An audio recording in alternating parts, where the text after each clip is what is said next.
So we can start. We might have a few more folks coming in. Okay. So my name is Jill Hawthorne. I'm class of 87, and I'm also part of the Alumni and Family Engagement team. I've been a member of the Pitzer community as a student, an alumna, a volunteer, a dean, and an engagement officer. I would like to start this session by introducing our speaker, Professor Ming Ma. Ming Ma is a professor of media studies and a core faculty member in the Intercollegiate Department of Asian American Studies at the Claremont colleges. He has been with Pitzer since 2001. He has a Master's of Fine Arts from California Institute of the Arts and a BA from Columbia University. Just a brief list of courses Professor Ma has taught includes sound theory, sound practice, media off-screen, beyond road movies, travel and displacement in media, and Asian Americans in media. And I just want to say, when I was a dean, I knew I had a trusted and caring faculty partner in Professor Ma in support of students with whom we worked. So I just have always felt very warmly towards you. Thank you for joining us for this session titled The Soundscape of a Scholar in Residence, which is SIR. Please join me in welcoming Professor Ming Ma. Thank you. Yeah, clapping not necessary. Hi, so welcome. Could I just get a general sense? So I know we have some staff here, and then the rest of the folks are you guys parents, prospective parents? I don't see anybody that looks like a student yet. So I just want to find out who I'm talking to. Do you guys mind maybe briefly introducing yourselves? Or if you can type in the chat too, I'll open the chat so I can see. Current parent. Parent of two alums. Parent of two alums. Okay. All right. So I actually prepared a talk that I was thinking more in terms of students who might be coming into Pitzer. So I'm going to sort of adjust my talk a little bit. And also I feel like parent of new freshmen, great, welcome. So I think given that it's a pretty intimate group, what I actually would like to do is I want to sort of go through my material, but I actually wanted to perhaps, I'm supposed to speak for 40 minutes, but I think what I'd like to do is end quicker. Since it's a kind of intimate group, then we can maybe have more of a discussion if you guys have any questions or, I mean, obviously, I don't pretend to have all the answers, right, to your questions or, things you want to talk about in relationship to Pitzer. However, anything regarding the media studies program, I've been at Pitzer for 20 years. I did the math today. I actually started 2001. So I've been there a while. I know the school quite well. So I'll try my best to answer your questions. So thank you, Jill, for your introduction. But I'm actually going to do a little bit more. So let me share my screen with you guys. And before I do that, you guys can hear me okay, right? Okay, great. All right, so you look at my notes and everything. So I'm actually going to use my, I'm going to minimize this. I'm going to use my website to introduce myself. So this is my website. It's actually on the internet. So if you type in my full name, and then there's a .org, you basically get to the same page.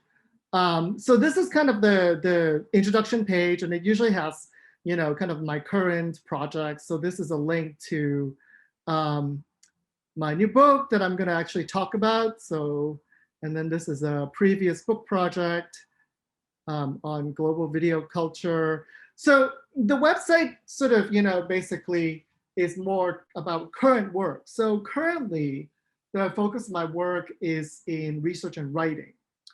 However, if you look at my website, you're welcome to do that. Also, my teaching information is on there too. So if you want to look for information on actually, the class that I'm talking about today is currently not on my website because I'm teaching a different class now in that course number, and I'll explain that in a second. But I will show you the syllabus for the class. But the sort of quicker version, I would say, condensing my history, is that I was really, as Jill mentioned, I went to art school. So I went to Cal Arts.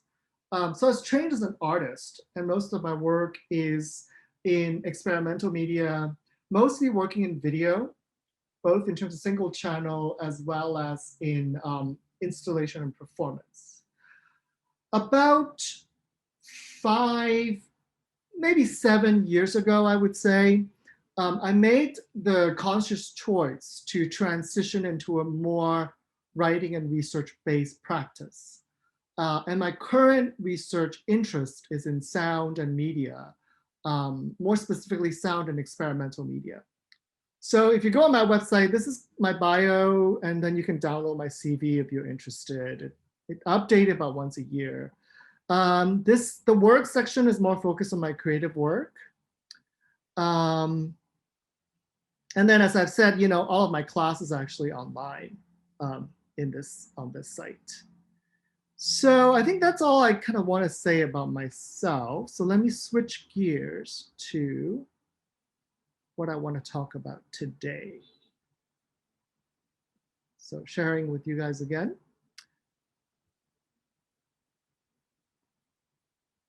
This, by the way, is a lot of what it would be like in one of my classes now, because we're teaching in a remote setting. So there's a bit of, as you can see from this class that I'm going to talk about, there's a bit of adjustment to this remote online only structure. I'm actually going to time myself so that I keep within my time. So the title of this talk today, it's really more of a discussion. Yeah, I'm going to keep it pretty casual. Is the Soundscape of a Scholar in Residence, which I might refer to as SIR. And to sort of start off with, I kind of want to introduce you to this program. And essentially, don't worry, this huge text block, I will explain that in a second. But essentially, what I really want to talk about as an using the SIR as an example, is how a Pitzer professor operates. Like, how does she or he teach, relate to students, do their research, and how are these sort of integrated, and maybe in some cases not integrated. So a couple of things to start with. Here at Pitzer, we have a pretty evenly distributed governance structure. So faculty, student, and then also the administration, that would be the deans, the president, we all participate in governance. So as a faculty member, we actually spend quite a bit of time working on what would be considered administrative, so not related necessarily to teaching and not related necessarily to our own research.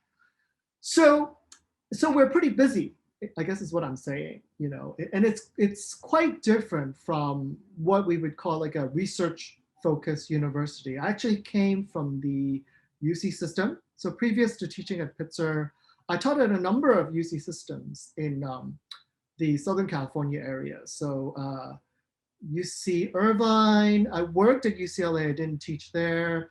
And the position I had before I came to Pitzer was at UC Riverside. So, and that's a pretty big difference, compared to teaching at a R1 university. So the SIR program is really designed to foster faculty to do new research, and then also to do it sort of in conjunction, to develop that work in conjunction with our students. So I'm going to sort of deconstruct this giant text block, which I actually copied from the faculty handbook, which is a very wordy document. So basically what it is 2 faculty members for each semester basically are released from all of our teaching and committee responsibilities so that we can focus on our research. And so as a part of this program, we also offer this special seminar, which is connected to our research that both students and faculty can take. So it's essentially sort of an experimental class that's new, that's different from our usual roster of courses that we offer, and also connected to new work that we're doing. So this could be for creative artists as well. But for my project, it's more of an academic project. And really the point of the SIR is to engage students in the process of creating knowledge, and also for us to have a little bit of extra time, away from committee work, away from our normal course load, to really focus on developing new work. So my course is, during my SIR, is called Topics in Sound Culture, focusing on the topic of soundscape, which I did in the spring of 2013.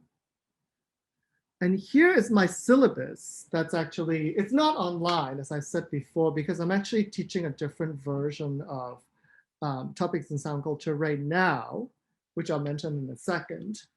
But essentially, so this is kind of like my special class that's connected to my SIR.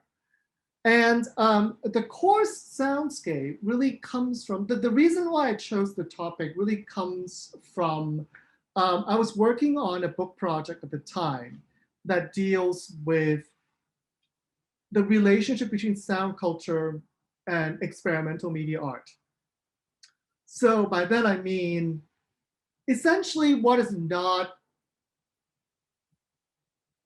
studio-based, what we would call Hollywood, industrial filmmaking, and what we would used to call kind of network television, although these things are kind of blurred now in this sort of digital media environment. But essentially avant-garde film, video art, media installations, performances, hybrid projects. That's what I mean by experimental media art. And as I'm working on this book, I realized that the relationship between sound and space, which essentially is this word soundscape, stands for, is an area that I really don't know that much about. So I wanted to really focus on that and sort of, also give myself a kind of crash course on it. That's why I chose to focus on that in that version of Topics in Sound Culture. So I designed this course, Topics in Sound Culture, as one, as Jill mentioned, one of the array of courses that I offer in sound and sound studies and media, really as the kind of course where I can take on new topics. So in that sense, the course and SIR kind of went well together, because they're both about exploring new bodies of knowledge, if you will. So I decided to focus on soundscape, and within that, there's sort of a number of subcategories within that topic, right? So things like acoustic architecture, sound in installation and performance is something that I'm particularly interested in. Acoustic ecology, which is kind of a branch off of the work that Canadian composer and sound theorist Murray Schafer, he also actually, by the way, coined the term soundscape. So this course is very connected to mostly his theoretical work, not so much of his composing work. And specifically, his book that's also called Soundscape. So kind of a number of different ideas that we're exploring in this class. And for me, it's really sort of first time teaching these ideas. So what ended up happening was we ended up having a pretty small class, which is quite intimate, which also was quite mobile. And that was quite useful, or quite serendipitous, I suppose, right? For my purposes, because we actually ended up doing a lot of site visits and sound walks. So one of the one of the assignments that I gave to the students in the class is this assignment I call the Acoustic Spatial Experience assignment. So this is the assignment. And essentially what I'm asking the students to do is working in a small group, like in this case, like a partnership, to discover and then present, discover, study, and then present to the class a spatial experience that connects to what they're learning in class, like some of the theories and some of the readings that we're doing in class. And really, that's pretty much it. It's pretty wide open in terms of what they can do. So I want to kind of give you some examples of what we did as a part of that class. Next. So this is one of the sound walks that I organized. This is at the Bernard Field Station. And for those of you who don't know, the Bernard Field Station is this kind of nature reserve a block away from campus. But so it's kind of in the middle of suburbia, essentially, Claremont. But nonetheless, it's this nature reserve. And of course, now it's also the location for the Redford Conservancy. This was before the Conservancy was finished, was open. But also a lot of science classes use it, biology, I know, botany, a lot of classes use it, that space. But for our purposes, I was really kind of interested in taking students to a quote unquote natural soundscape. But of course, one thing that we immediately realized once we're there is even though you look at this photo, you don't see any man-made structures, but we are in the middle of, a suburban setting. And with sound, there are no boundaries. So we hear traffic, we hear construction, even though we're in this kind of nature setting. This is another sound walk that I organized where we went to a mall. So going from the supposed nature, soundscape to a sort of post-industrial soundscape. And this is a mall in Montclair that's quite close to campus. We also visited spaces. One of the subjects that we studied in class is the acoustic architecture of performance and concert spaces. And this is a concert hall called Little Bridges. That's actually on Pomona campus. So I have students from all the different campuses. And in terms of my classes, the sites that we visit, the places that we reference, it's not just limited to Pitzer, but also sort of broader in the kind of Claremont colleges and also beyond.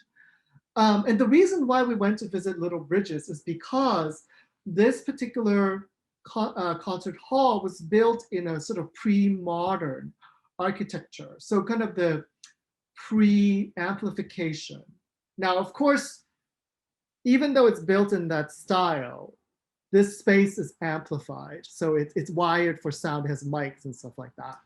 But in terms of its design and architecture, it's based on concert hall like the, if any of you are from Boston, the Symphony Hall in Boston, that are done in this sort of pre-modern model.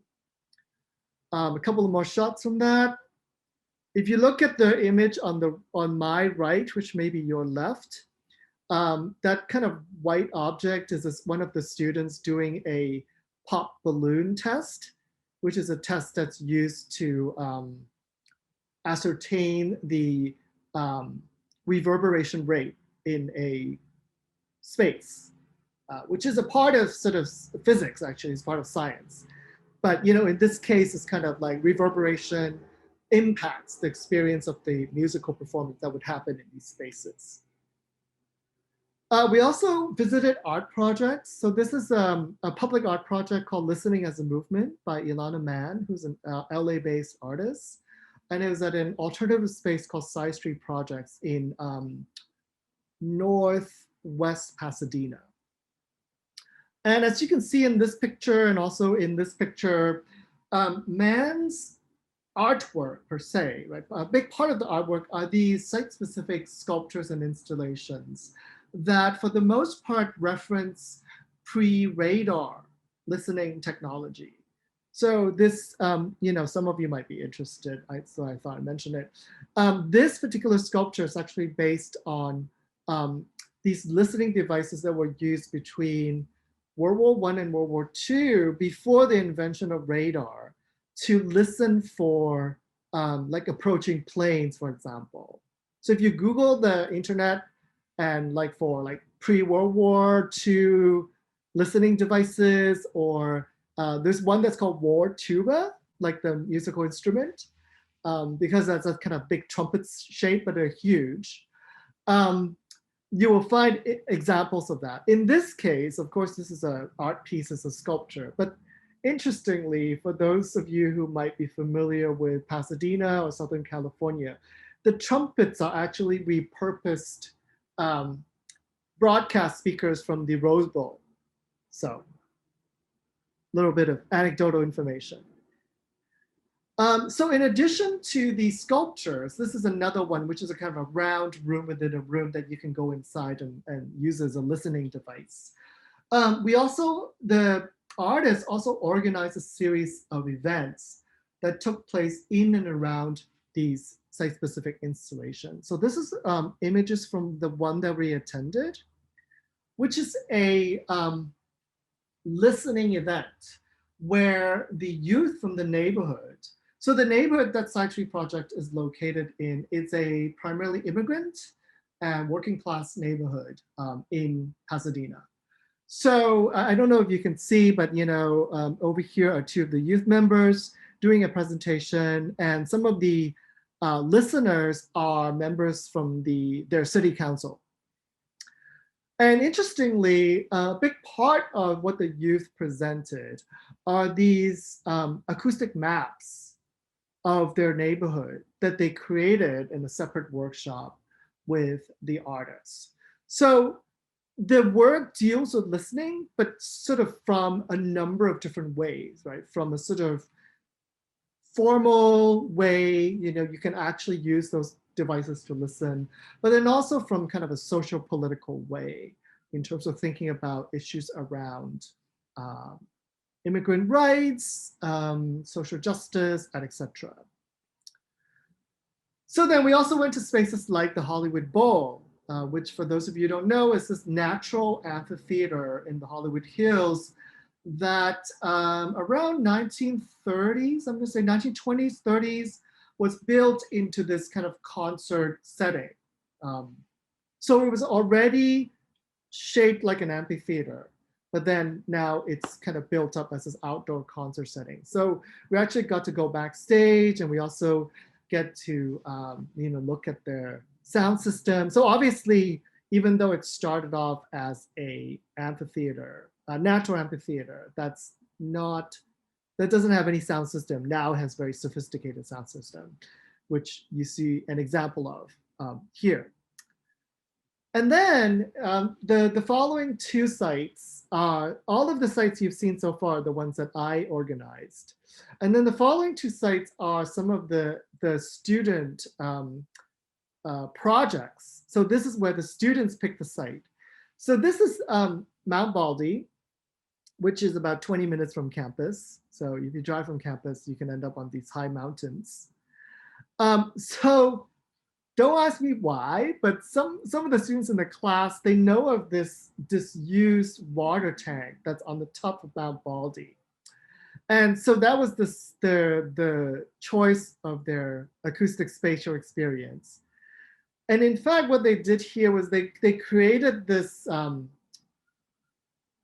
concert. They essentially played this building, this empty water tank. It's all metal, using both pre-recorded sound and also live sound. So that was kind of really exciting, very interesting, doing this, very unique. Definitely not something that I come across necessarily in my other classes.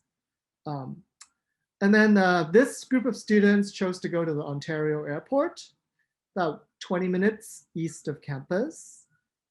And we listened to the different kinds of sounds at different locations of the airport. And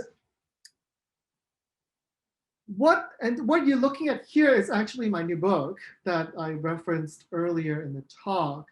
And what I sort of wanted to talk about, sort of to close with in terms of the kind of more formal presentation part, is really that this book is in many ways a direct result of the work that I did with my students in this SIR class.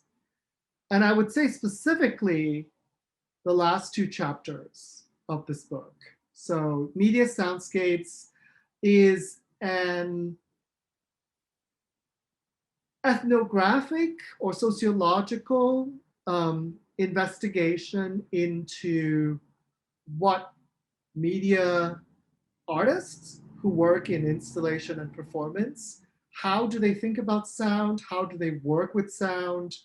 And it also touches a little bit on how different institutions like museums and galleries, places that show these works, how do they think about and work with their acoustic spaces? And then Sounding and Politics of Space is more along the lines of what I mentioned earlier, the sort of acoustic ecology area. So in this chapter, it looks at a number of case studies where artists use things like field recording, but also performance. Actually, I talked about Ilana Mann's piece that I just showed you that I visited with my class in that chapter. And we actually ended up using that image for the book cover. So if you look at the cover, you probably recognize the same sculpture and the same location from the site visit. So they are very connected, I would say, although the book just came out last year, 2020, and I did this in 2013.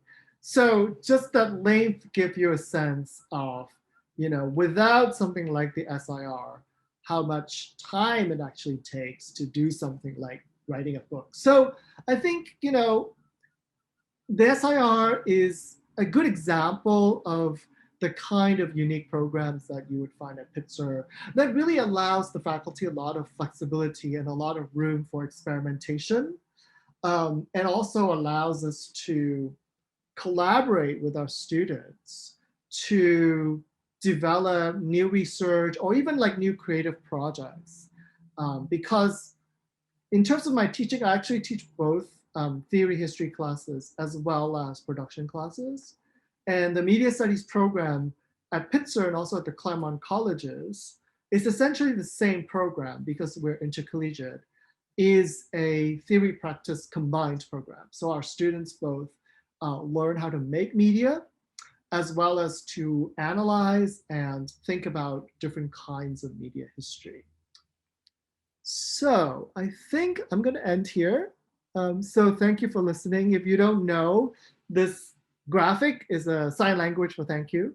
So I thought it was kind of appropriate for my topic. So I think what we can do is maybe open up, if you guys, I know we have some time, we can open up, and if you guys have any questions about both this class, the media studies program, other aspects of Pitzer, if I know, I'll try to answer them. So any comments or thoughts or questions from all of you? Yes, Professor, what do you feel is what is the student feedback been on the Scholar in Residence program? Do you have a sense of that you can share? Well, whoa, there's a bit of a echo. Did you guys hear that? All right. Well, but was that happening the whole time I was talking? Yeah, I don't know. This is weird. So, I mean, obviously, I know what the feedback are from my students, and I would say that at first it took a little bit of adjusting to the experimental nature of the class. Fortunately, some of the students in that class I've taught before, so they kind of know my teaching style. And in the end, I think the thing that the students really appreciated was the site visits that we did, just the number of site visits that we did. So what I showed you are not all of the site visits. I think totally we did probably 8 or 9. And And that would not be possible if I was having a regular teaching load where I'll be teaching other classes, advising and doing like committee work, because we went on a site visit like pretty much every other week. And it was, I mean, another thing I would say too is that because I was living on campus and because it was a small group, we had a sort of flexibility and mobility that allowed us to visit all these spaces, because we have these vans at Pitzer that sits about 7 people, and you have to get certified, but I got certified to drive that. So basically I was kind of driving, my small class around to these very divergent spaces, right? From the top of Mount Baldy to the backstages, the bowels of the Hollywood Bowl. So I think students appreciate that. In fact, some of them I see, like my book came out last year and I've been doing a series of book talks online, and I've seen some of my former students. So I'm hoping it's because they're still interested in the subject, Yeah. So does that speak to your question? Great. Any other folks have thoughts or responses? I just thought I would ask, I know you mentioned a couple of the Claremont College's locations, but have you found as you look at this area, other parts of the Claremont colleges that are different soundscapes than what we would think about, just folks like us that haven't thought about it? Oh, absolutely. I remember one time we had a class in this really weird, the Pitzer people will know what I'm talking about. There's a very interesting stairway right next to the auditorium. If you're facing the auditorium, it's on the left-hand side. So you kind of like go into the staircase and it kind of winds around and it goes up to actually the second floor of Avery. So it doesn't actually go into the auditorium per se. And I suspect it's sort of a leftover from when we renovated the auditorium. It's a very interesting sound space, and sometimes we have classes there. And one half of the class, it kind of winds around, so you can be on the top half of the stairway, and the bottom half, and you won't see each other, but the sound kind of echoes and bounces around, so you can kind of hear each other. And so that's kind of an interesting space. There's a little chapel in Scripps. That's a really interesting acoustic structure. Like Little Bridges, a lot of religious structures or religious architecture sometimes have very interesting acoustic properties to them, which, of course, like, for example, like in medieval Christian spaces, churches, they are built in conjunction with the music that's also being performed in those spaces. So the way the music is composed and performed in those spaces, and their architecture and the kind of materials that are used to build those spaces, they all work together to create a sonic experience that, is suggestive of spirituality, transcendence, and etc. And then also, I think there was like a lot of these are stairways. So it's like another stairway in the library that we go to. And this one is like a very tall spiral, if I remember correctly. It's like, the library's what, like four floors up? So like a 4-floor spiral staircase, but all in one space that we've also had classes there. And we've pretty much, I mean, not just in this class, but like some of my other classes on sound, we do touch on Soundscape, but not like usually for like a week or two. So we would not devote the whole class to that, right? And, the students have gone like, we've been to the pool, we've been to, like busy intersections, traffic, Yeah, I mean, there are a lot.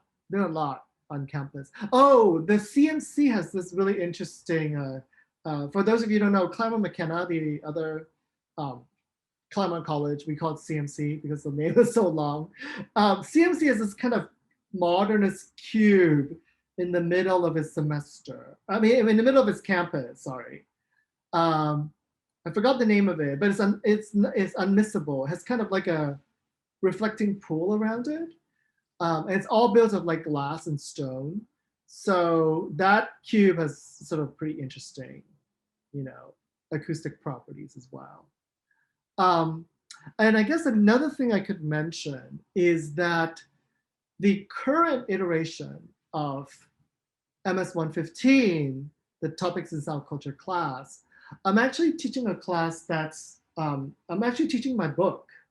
So the idea is kind of the same spirit, if you will, is, I want to use the 115 as a kind of like a lab, if you will, to experiment with a new class with the intention of it becoming a permanent class that I would teach on sound and media. So I'm still kind of using that format, even though, like if you go to my website, if you look under 115, it's a different topic, which is based on my book. So yeah. Other thoughts? I'm curious, how were, for those of you who are parents, how have your children's experience at Pitzer been, and are any of them media studies students? No? But I did have a question for you, Professor, but about the curriculum Sure. in terms of media, Sure. because I know that for me, I've had increasingly wondering about the influences of various media and to what extent media literacy should be a foundational kind of curriculum going forward in educating our citizenry. And so I'm drawn to the term of media studies, but from the framework of relating it to media literacy and understanding, for example, why would somebody pay millions of dollars for a 30-second or 15-second commercial? Or in the impeachment hearings, when they showed clips that they had to have some music underneath, in the background, and those kinds of issues. And I'm wondering how a undergraduate curriculum or maybe a pre-college curriculum should be addressing an awareness and an understanding of the influence of sound, of music, of art and whatever, but the social media as well. So, I mean, that's a long introduction to my concern or expression of my concern, but I'm wondering about, just the curricular reality. Well, I mean, certainly, yes, very broad question, but certainly very relevant, right? Given what's happening, what happened last 2 years, 4 years, what's happening right now, and the role that, I mean, currently probably there's a lot of attention paid to social media, right? And I personally don't teach courses. That's not my area of expertise. That's not what I do research in. Although sometimes students in my classes, they draw from social media for their projects. But we do have courses on specifically social media, digital media studies. I mean, I would say if you ask, like, media literacy is probably central to how we teach media at Pitzer and at the Claremont colleges. So students who are interested in media studies, there are 3 courses that they take as an introductory level course. And they're kind of focusing on slightly different aspects.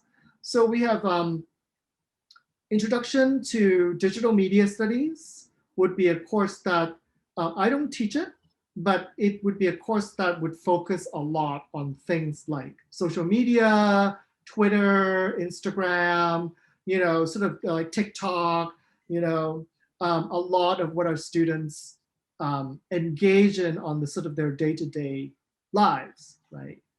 Mhm. The class that I teach is Introduction to Film. So in that class, it's more specific on film analysis. So we would look into things like, film, sound, music. You mentioned, why do people put music underneath images or along with images, right? Why are images, how do you tell if a clip has been manipulated or edited, or even I would argue that a difference in camera angle would produce very different results from someone who's watching and listening to the same action, if you will. So, we really strip it down in Intro to Film to like the shot and editing and the sound elements. And sort of we build it back up, and then we sort of connect that to sort of major ideas in cinema and media studies, right? And then the third course, which is Introduction to Media Studies, is a broader, more sort of cultural studies approach to the study of media. So it's not as medium specific as film or digital media, but it's more based on this, what we would call like a cultural studies approach, which draws from a number of different areas, but for the most part, what we would call post-structuralist theory or post-structuralist philosophy. So, so those are kind of the three courses that the student would need to take before they can take more advanced courses like, the ones that I've just been talking about that I teach. I see. So the idea is really that we want our students to have, to develop that critical analytical facility vis-a-vis media. And obviously with different kinds of media, there's slightly different methodology one would use to analyze and deconstruct them. But I would say like that spirit is very much sort of fundamental to the program and what we teach. And also, a lot of students that take those introductory classes, those tends to be our larger classes. So we offer, on average, I would say between the three the three courses and all of the Claremont member campuses for media studies. So probably every semester we offer between 3 to 6 sections of introductory courses. And they have a reputation of being full a lot. They're difficult to get into, but they're also bigger than regular Claremont College classes. So, normally Claremont colleges, you would think, okay, maybe 12 people, 15 students per class. Our intro classes tends to be like 20, 25. So we teach a lot of students that way, and obviously not all of them. Even though I believe we are the largest major across the campuses in terms of humanities. So we have the largest number of majors if you put it all together. On average, I would say that we graduate nowadays between 60 to 70 students per year across the 5 colleges. And for Pitzer, around like I would say like 25, 30. That's sort of our number. Maybe like in a smaller year, maybe like 15 to about 30. So doesn't sound like a lot, but for Claremont colleges, it's actually pretty big. So yeah, I hope I answered your question. No, thank you for that. Kind of follow thank up you for that free. feedback. Of course. Anybody else? Thoughts? Are any of the newer participants, are any of you students or prospective students?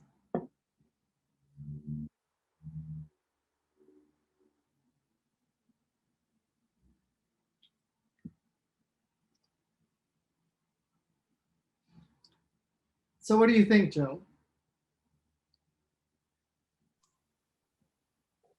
Well, I think it's been really interesting to hear about what you've everything you've had to say. And I have to say too, I think the folks on our staff who don't really get to hear in detail what you've shared has just really been awesome. I'm sure it has been for the families as well, but we don't get to do this enough to hear as much as you've shared about your major, your work, your classes. So I just thank you and appreciate very much how you've kind of laid out a lot for us today. So that's what I would say at this point. We don't have to stay till the very last minute of the time period, but again, I want to make sure if anyone else has a thought that they are contemplating to ask or say, to do so.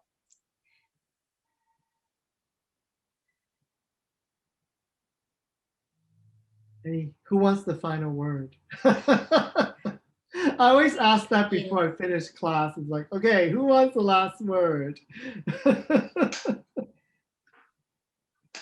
I mean, but of course we start again the following class. So unless it's the very last class, you know, it's not the final word. But yeah, thank you, you know, all of our staff for organizing this. I know it's tough, you know, in this kind of remote setting. I mean, for those of you who are current parents, you know, I think from the perspective of from the teaching perspective, you know, I mean, I would say like for the most part, I think for those of us who are really used to teaching in person, right, in a space with a very small group of students, it was initially quite shocking to have to pivot to teaching online. I suppose like for media studies, we might have a slight advantage to the degree that a lot of the technology that we're using, like this, right, is something that some of us already use in our pedagogy. But you know, yeah, we do understand and we do observe that it's been challenging for students, you know, taking classes from their home space, or even like I know some students are, you know, living in Claremont and with other students, you know, but still, you know, it's not having that contact is been challenging. And but I've also been quite impressed by the commitment that the students have shown, as well as from, you know, the faculty, as well as from our staff. And, you know, fingers crossed, right? Now that we have the vaccines, fingers crossed that, you know, we just need to tough out these last few months, and hopefully things will get better soon. So, but thank you everyone for coming. Sure. And can I just ask one more thing? We have a question about where someone might find more information about the SIR program. Would it be? Is this person a faculty member? I mean, I would say faculty handbook. Oh, you mean like, so so for faculty, like, you know, it's for like, how do you apply to it? And what is it, like if you're new faculty, like what does it mean? But for students, generally there are announcements every year that announces who the SIR, who are the faculty that got the SIR, and sometimes also what courses they're offering as a part of their activities as a scholar in residence. So, you know, I guess keep your eyes and ears open if you're a student. Yeah. I mean, those classes, you know, even the other ones that I know about are pretty exciting and pretty, you know, fresh. They're really kind of unusual in relationship. You know, Pizzer's already non-traditional, but I would say this is like even more experimental in that sense. So if you have an open mind and if you have an intellectual curiosity and commitment to do the work, I think if you're a student, you'll get a lot out of it. Well, excellent. Well, thank you so much, Professor Great. Ma. It's really been awesome. Thank you, everybody. Thank you, Vic. Thank you. All right. I hope you have a good rest of your weekend. Thank you. Same to you. Bye. Bye-bye.